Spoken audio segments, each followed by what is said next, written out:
So, hello, ladies, and thank you very much for joining today. We're going to talk about a really important subject that particularly affects our female colleagues. However, to be fair, I have coached quite a few men that it does impact on as well. But today we're particularly focusing from our female perspective around imposter syndrome. We're going to introduce the three of us, three ladies who've worked together previously and all been very successful, although under the subject of imposter syndrome may not feel hugely successful, but trust me, all three have been and are very successful. We're going to get an introduction from each of them, and then we're going to talk about what does imposter syndrome mean to them, because there's a label that we put out there quite a lot in communication about, oh, that's imposter syndrome, but what exactly does it mean to each of us, and how has it impacted on us and how we go about our daily work, and any tips and hints. This is going to be a fairly short podcast and recording just to capture. So, ladies, let's start with Denise. Who are you? Yeah. Hi, I'm Denise. Denise Bobb. I am a portfolio manager and I'm a head of portfolio controls.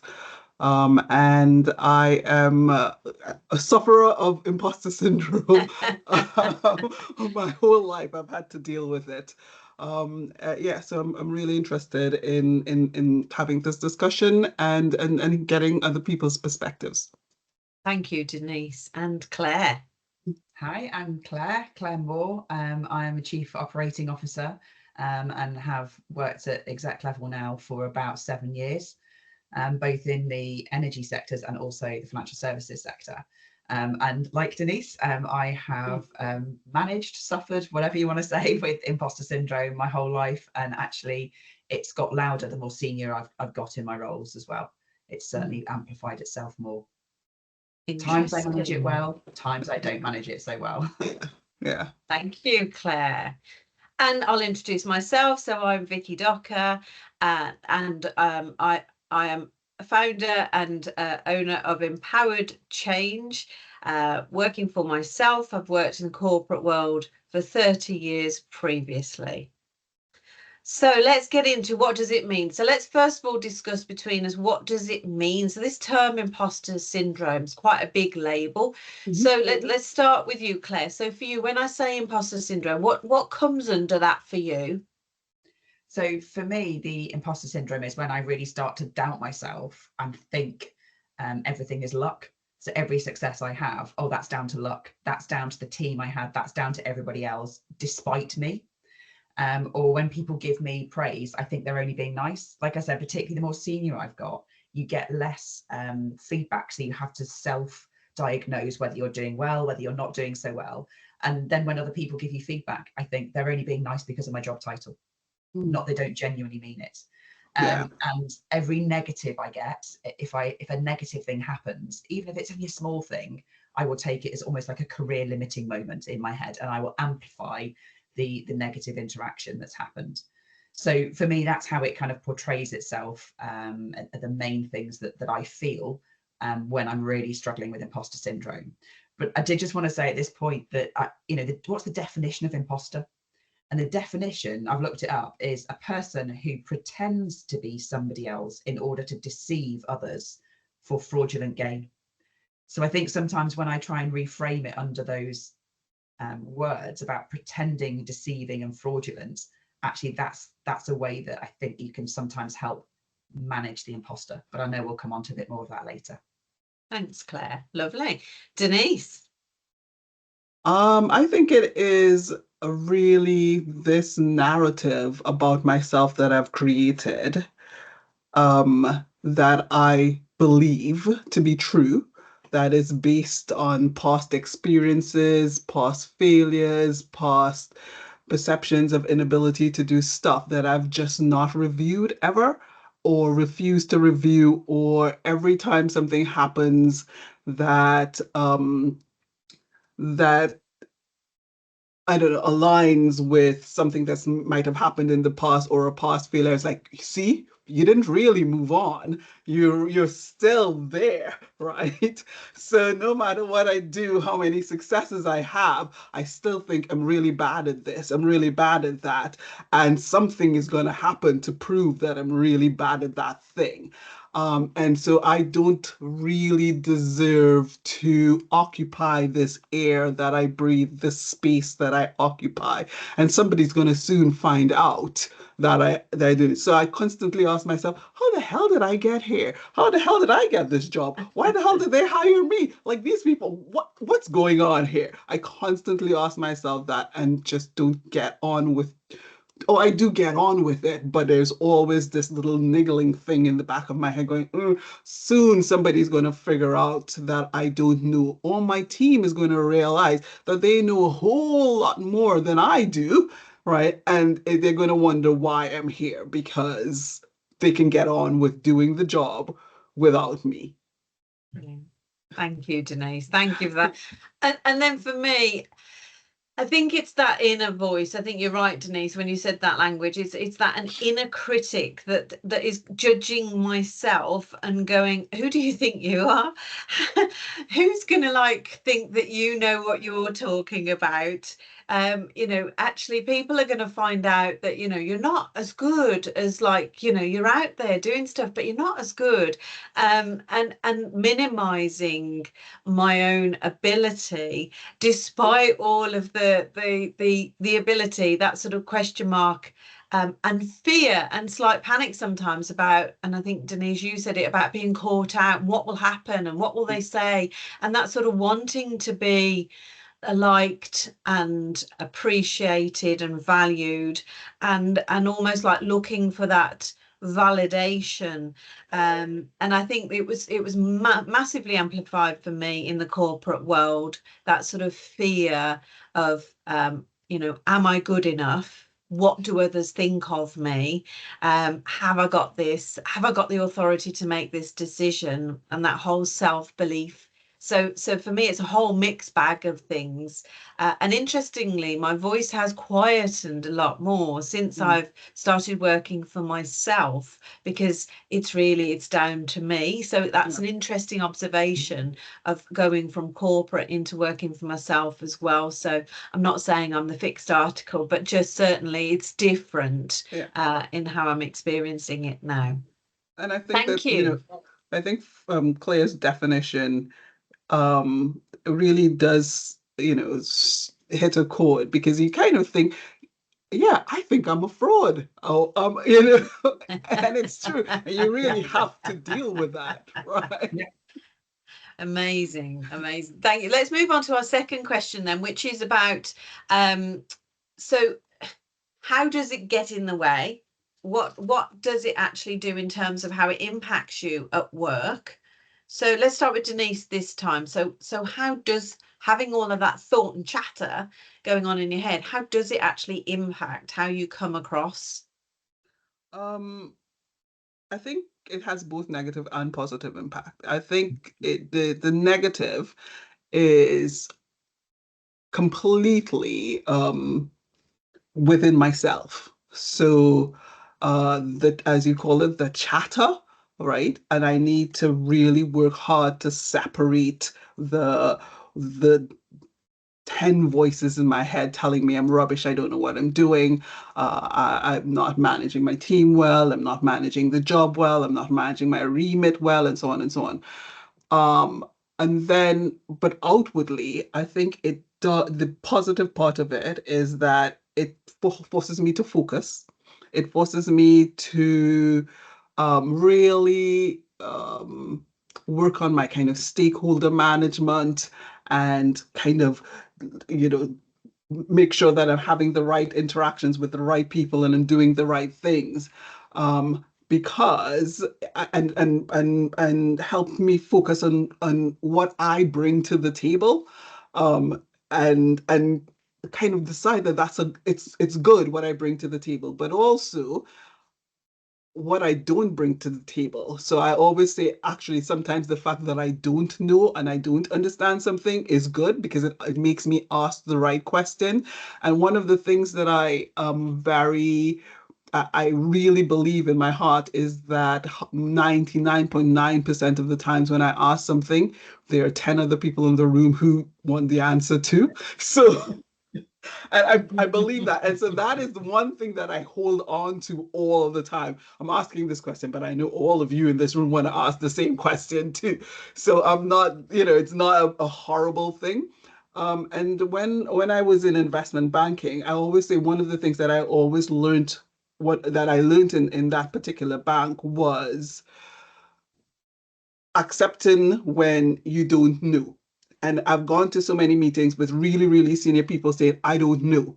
So, and I've adopted that. It's like, I don't know. I didn't understand that. Can you explain that to me? And so that has helped.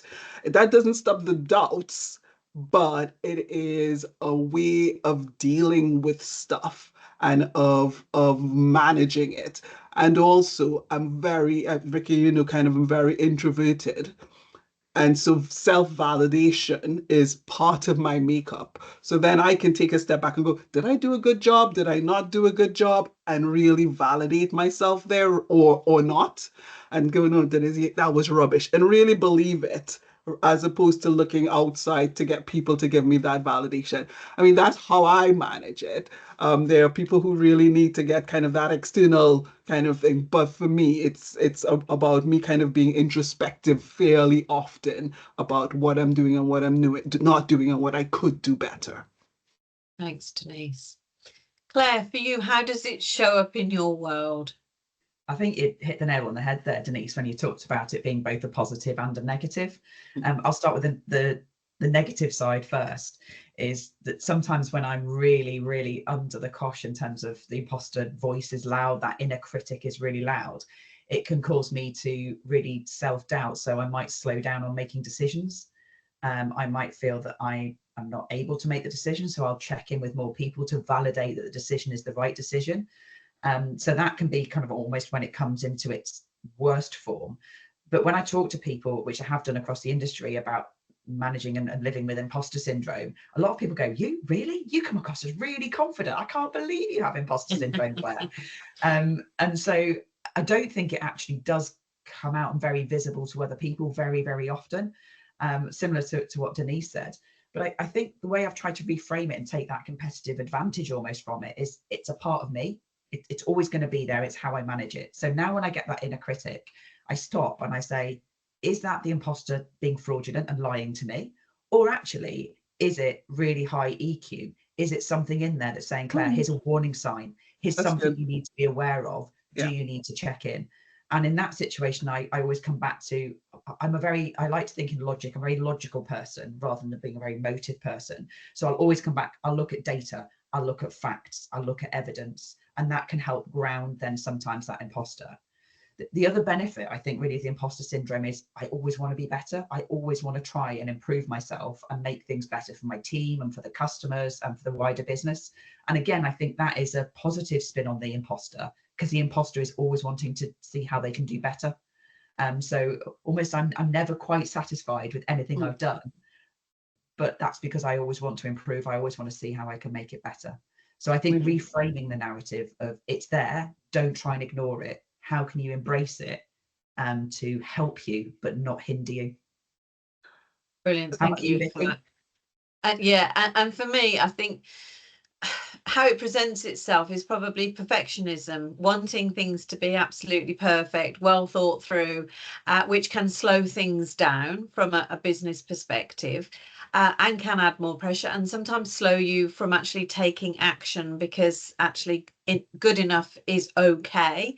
I think setting my own limitations, where my own self-belief is going, oh, you haven't, that's not good enough, or that's not right. And then, like you said, Claire, that piece about validation from others, can I just check this with you? I just want to sort of bounce this. And again, that could slow down decisions, and perhaps also give others an impression of lack of confidence in self. Therefore, if you don't show you believe in yourself, why should others believe in you? So sometimes it could create an impression that you're not as credible and capable, when actually you of course are, but because you've got that inner chat going on that's doubting, it could show up with others. So it could impact on your influence as well. So those are some of the ways for me that I think it shows up with others, and then becomes a manifesting prophecy if you're not careful. It becomes the thing that you don't want to. So finally, just to sort of come to a conclusion, any final tips? So Denise, for you, any tips for people when they're caught in the moment, because most people do experience imposter syndrome, to different degrees. So any tips from you to help people other than stuff you've already said?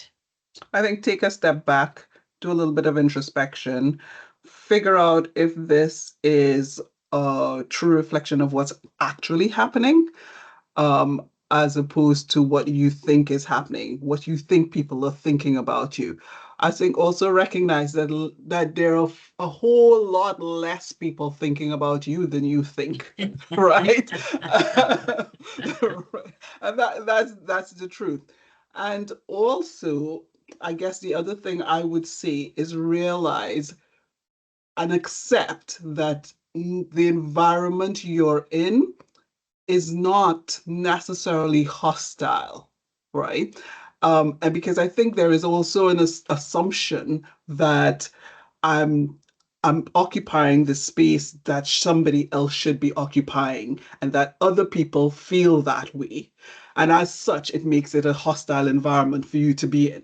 So the whole stress around being an imposter, being in this space that nobody thinks you should be in, and that there other people who are better, more qualified, blah, blah, blah. That's all something that you've constructed in your mind. This is not a negative environment.